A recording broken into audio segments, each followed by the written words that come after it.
Yun, magandang araw po mga bossing, update lang po tayo sa ginagawang extension ng Bañadero, Tanawan City Baywalk. So ito na po, malapit na po siya sa papuntang Vineyard. So nandito na po siya. Malapit na po siya papuntang Vineyard. Makikita nyo po ang Vineyard. Ito po, malapit na. Yan po, yung J Castle na tatanaw nyo. So ayan, ongoing construction po siya mga bossing. So yan po, ang J Castle, malapit na po siya. Yun, kitang kita na. So kung sakaling matatapos to, siguro medyo matagal pa nga lang po.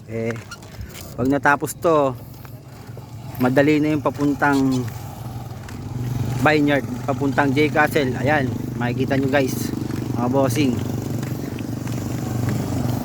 Mahaba na po to, siguro nasa 500 meters din po ito, pamula sa umpisa doon sa Dinugsong. Ito po yung karugtong nung Baywalk doon sa Bandaron po, sa kabilang barangay. Yan guys, medyo nakakapanibago nga lang kasi wala na mapapaliguan yung mga bata dito sa lake sa paligid, kasi lumalim na yung tabihan nyo mga bata. Kami dati naliligo dyan sa tabihan, kaya lang medyo lumalim na, kaya parang nakakatakot ng maligo. Yan, mahaba na po yung kanyang nagagawa, siguro almost nasa 50% na po itong natatapos na to. Kaya pag natapos to, yun, so maganda yung, sana maganda yung kalabasan nito.